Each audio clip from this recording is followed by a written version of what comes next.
when I try to speak my voice? Why am I called dramatic when I express my emotions as if my feelings are not valid?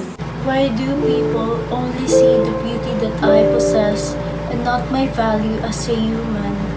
Why am I constantly being objectified? Why do people get to dictate the choices that I should make? Why do I get criticized for doing the things I love and the clothes I wear? Why do I need to conform to what others define as feminine? Why am I being questioned for the path I choose? Why does society paint women with the same brush? Aren't we allowed to be our own person?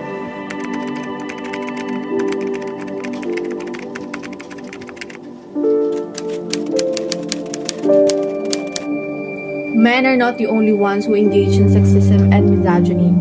According to a 2020 United Nations report, nearly 90% of all individuals, both men and women, exhibit anti-feminine behavior. I was one of many who experienced being degraded by my fellow ladies. I never thought that wearing makeup, which means embracing my individuality and confidence, would be interpreted by other females as an excuse to make slut-shaming remarks. It is disappointing to see people you expect to support and uplift you do the opposite. I have been subjected to street harassment countless times, and the worst part is that people blame us for it.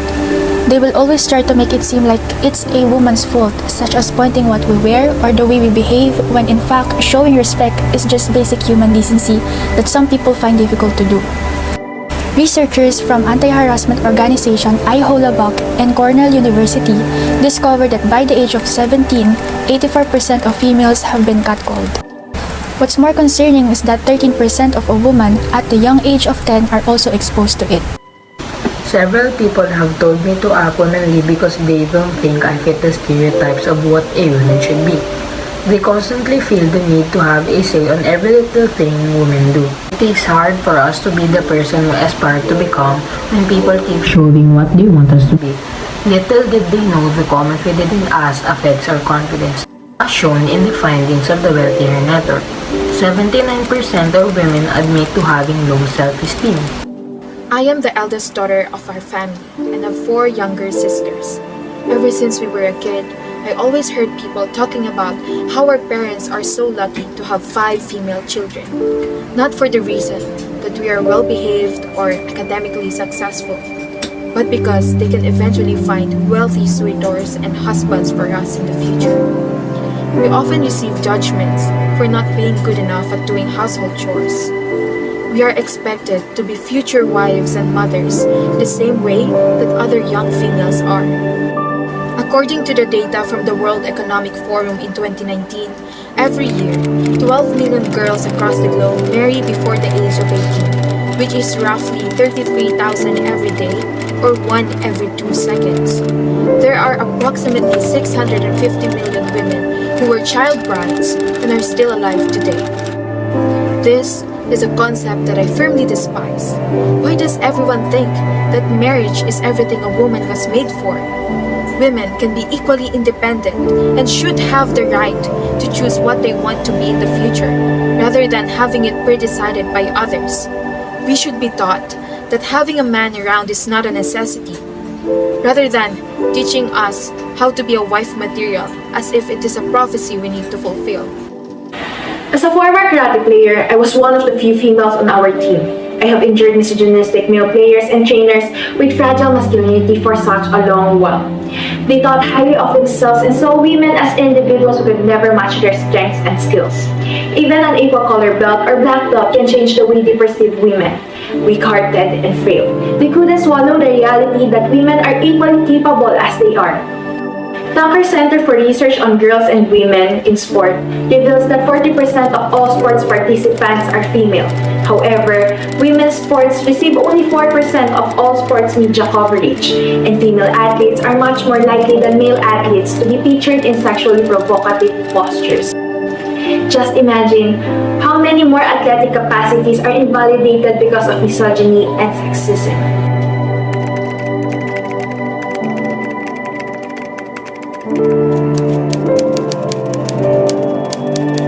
Women's ability to lead has been placed in doubt for as long as we can all remember. In the old times, we were deprived of the right to vote and participate in any political movement. However, even if we're now permitted to do so in these modern times, most people refuse to believe that we possess remarkably high qualities of being a good leader. The Global Gender Gap Report in 2018 states that there's only a 22% political empowerment subindex. In terms of health, the 2022 Social Weather Station survey found that Filipinos believe teenage pregnancy is the most important problem of women today in the Philippines. Filipino author Ninochka Rosca pointed out that solely placing young women at fault for early pregnancy is such a misogynist and sexist remark. Why is teenage pregnancy consistently viewed as a problem only for women, despite the fact that men are the ones responsible for impregnating them? Ms. Rosca emphasized that women can only be pregnant once per year, whereas men can impregnate multiple women at the same time. Society gives too much attention and shame to teen moms that they have forgotten it's not purely their mistake. Girls are always told to be cautious and refrain from engaging in sexual activities. But as Rosca stated, train one girl how to protect herself, and you're just training the males to do it to another less informed female. Most of the time, our safety is also severely compromised. World Economic Forum reveals that women are 47% more likely to sustain serious injuries in car accidents because safety features are created for men. The overall safety design features of cars, including seating position, are based on men's physique, making it hard for us to be safe and protected during the unfortunate accidents. We are also subjected to the economic disadvantage due to the gender wage gap. Results from the 2015 Economic Policy Institute displayed that women earn less than men despite having the same educational attainment.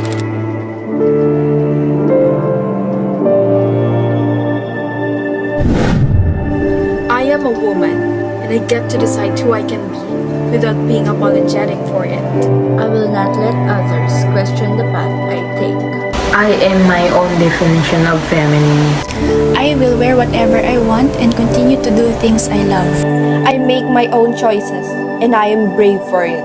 I condemn objectification because I am worthy of respect. I am more than a face of beauty, and my value does not rely on it.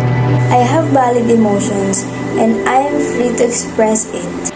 I have a loud voice which I will use to speak for the right.